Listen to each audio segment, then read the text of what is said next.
Vamos falar um pouquinho primeiro, Flávio, sobre esses novos termos aí que surgiram. Novos não, né? Para muita gente é novo. Que é o termo nova ordem mundial e globalismo.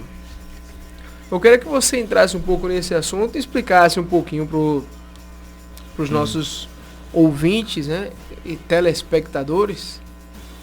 Pois é, Feiju.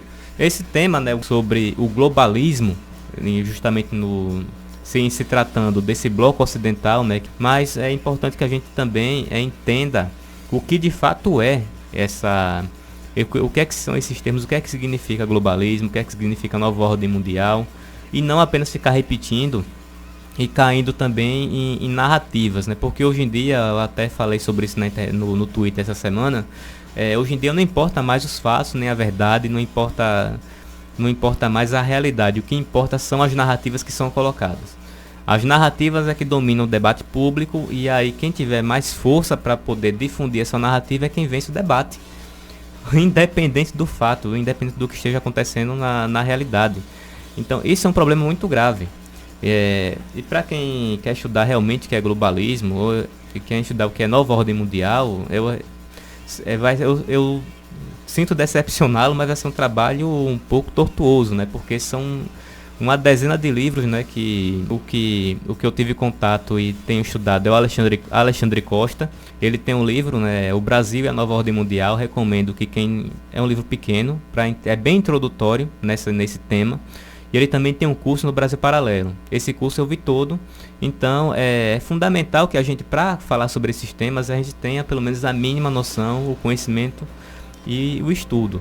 E esses temas são fundamentais porque tudo que a gente falou no programa de hoje, desde a segurança pública até essa questão do conflito na Ucrânia, de certa forma, tem a ver com essa questão da nova ordem mundial, essa questão do globalismo. Existem dois conceitos que são distintos, né? O globalismo e a globalização.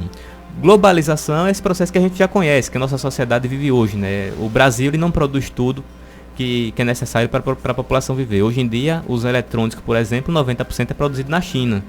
Se a China parasse de produzir eletrônico, como aconteceu agora durante a pandemia, por exemplo, no caso dos chips para veículos, para carros, o nosso mercado fica defasado e a gente não consegue, o nosso país não consegue atender a demanda. E foi justamente por isso que o preço do carro subiu tanto em nosso país, né? Por conta da falta de componentes que são produzidos justamente pela China. Então o nosso mercado é um mercado global. Ninguém produz até um lápis para se produzir. É uma cadeia de produção que começa na extração do carbono, que começa na extração da madeira, até que se consiga fazer o lápis. Ou seja, o mundo interagindo para que se possa chegar a um produto final, para se fornecer um serviço, um produto à população. Então esse é o conceito de globalização, ou seja, um conceito puramente econômico, uma relação econômica que existe entre os países. Já o globalismo é o conceito político, é voltado para a questão política, é quando agentes políticos, agentes econômicos utilizam de sua influência para poder colocar determinadas pautas e determinadas agendas para a sociedade, e até questões também econômicas. Eles utilizam do seu poder de influência para conseguirem ter mais poder e ter mais influência. Então, basicamente, uma síntese bem resumida, né, do que seria globalismo seria isso.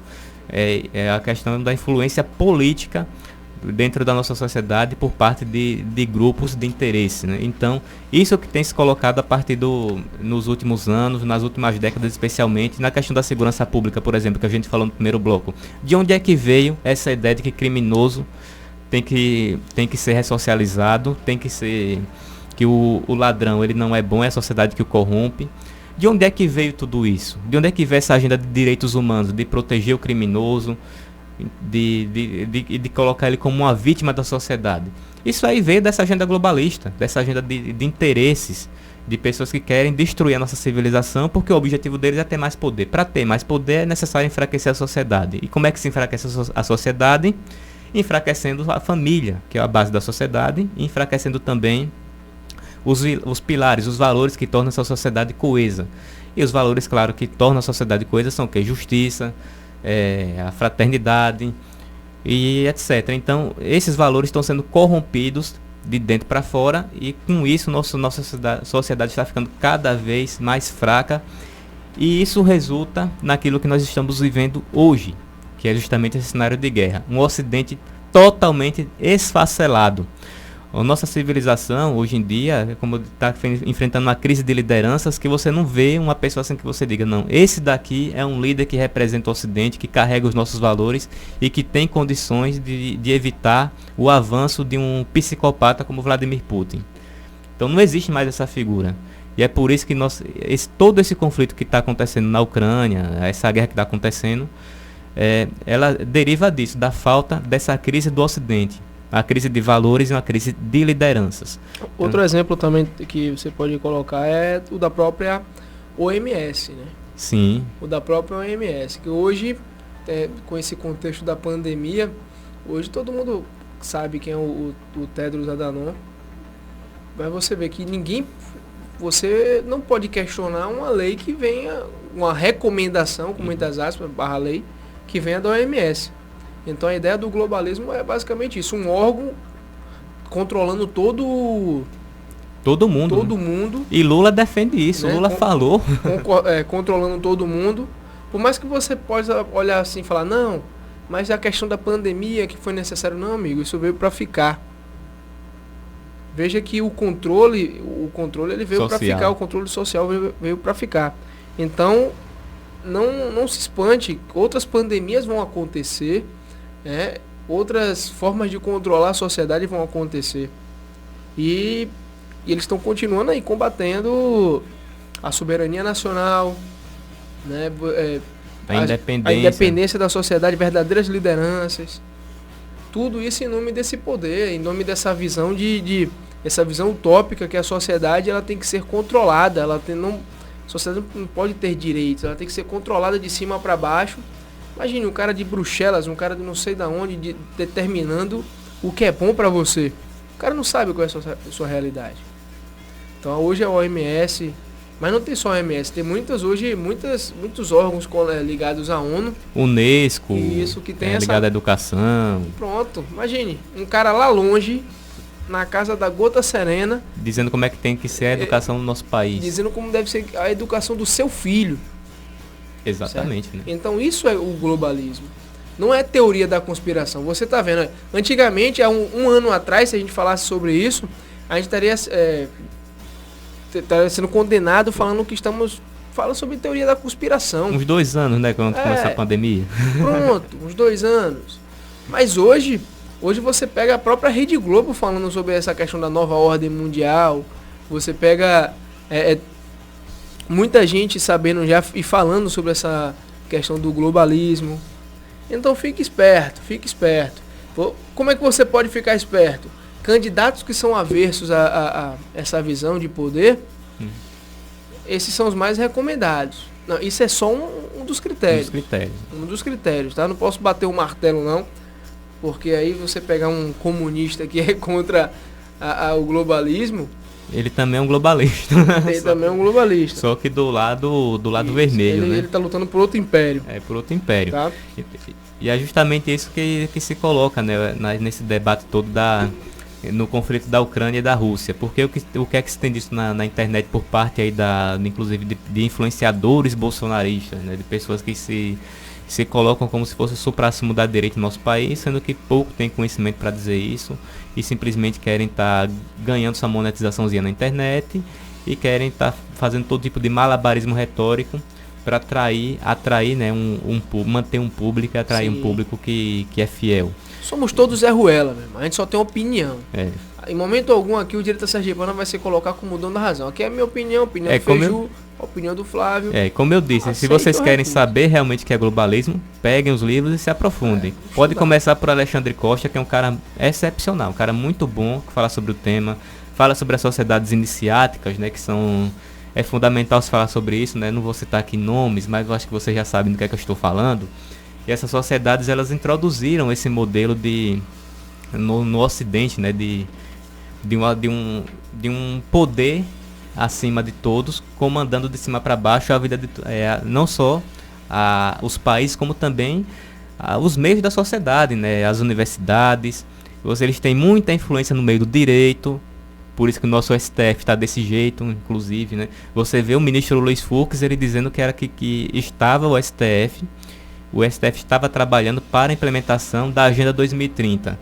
E a Agenda 2030 inclui o quê? Aborto, drogas, ideologia de gênero, tudo isso e esses globalistas eles defendem, esses caras que são a favor da nova ordem mundial, desse controle total, os globalistas eles defendem toda essa agenda e o STF está lá endossando isso, ou seja, você tem uma Suprema Corte que assume hoje em dia, ou seja, não tem como você dizer que é teoria da conspiração, porque a própria Suprema Corte, o próprio presidente da Suprema Corte falou isso, que eles trabalham para implementar essa agenda. Então, você vê que isso está tudo mais do que escancarado, para que só não enxerga realmente quem quer se manter cego.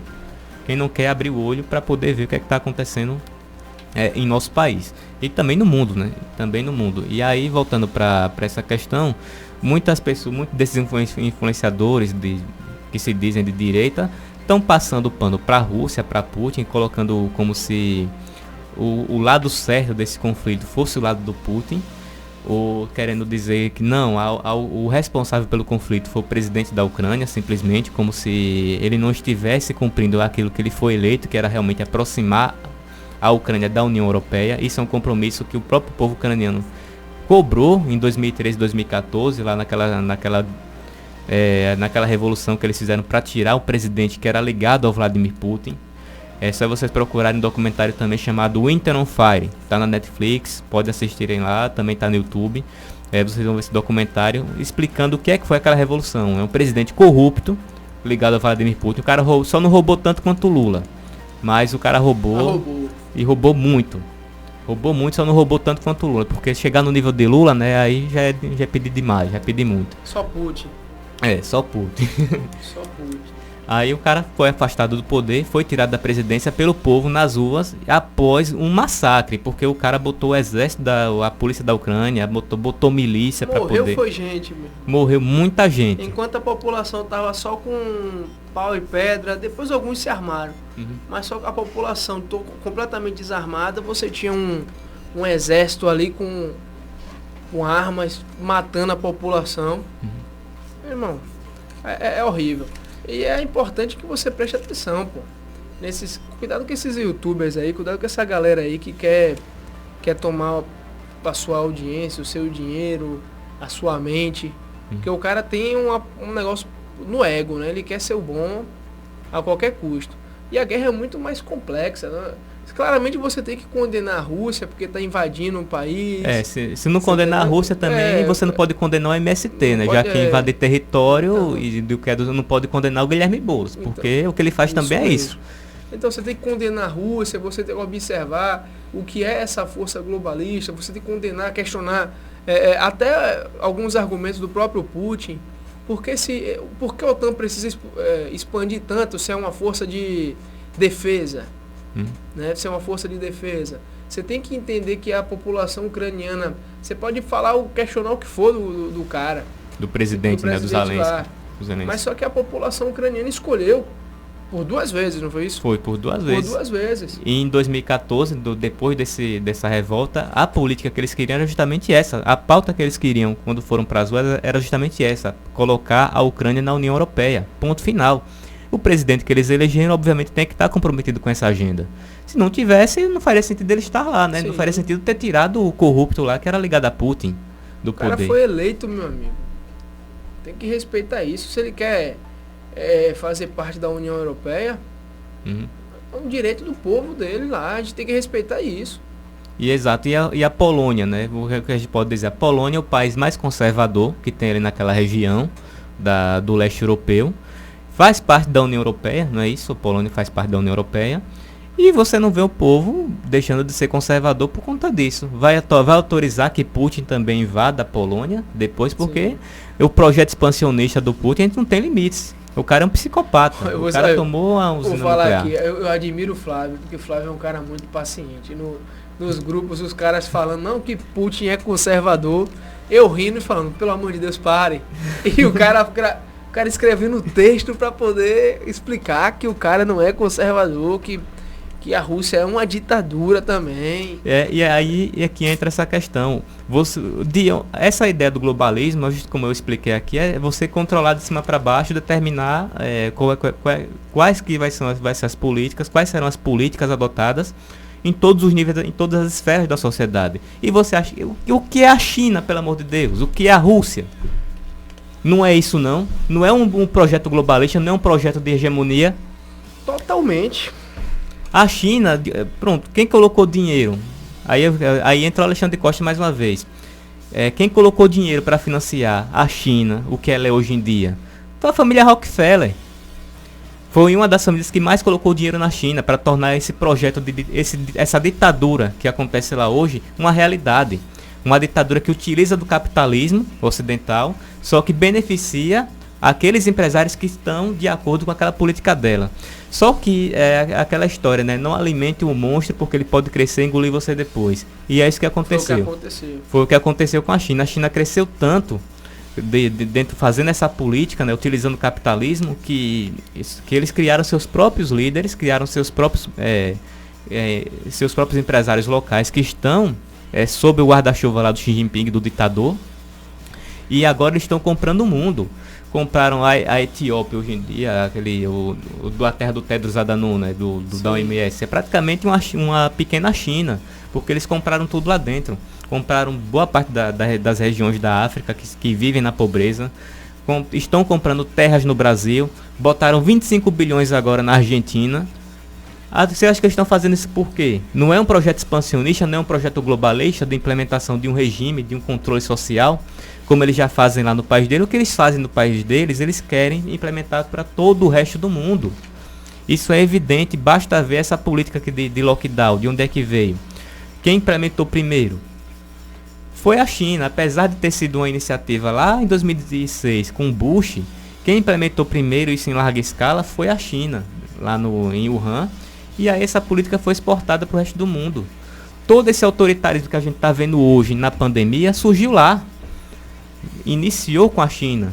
E o vírus também veio de lá, né, inclusive. Então, é mais do que evidente de que a China e a Rússia, que hoje estão bem casadinhos, né, eles formam-se um bloco hegemônico globalista também. Não adianta você combater o globalismo ocidental e vir passar pano pro Putin e pro Xi Jinping, né? Pelo amor de Deus. Então é muita falta de conhecimento, é muita incoerência que a gente vê nas redes sociais. E é um assunto muito complexo também para você ficar achando que é Sergipe Confiança, que tem que escolher um lado. Que tem que escolher um lado. Exatamente, né? A gente faz a avaliação aqui e permite às pessoas que estão ouvindo que elas busquem as fontes, que elas corram atrás de entender o que é que está acontecendo de fato, porque em algum nível, como eu disse, a inflação ela é um fato, ela vai afetar o mundo, já está afetando com a pandemia, e essa guerra vai fazer ainda mais com que a inflação cresça, se esse conflito se prolongar por mais tempo. O barril de petróleo já passou de 110 dólares, pô.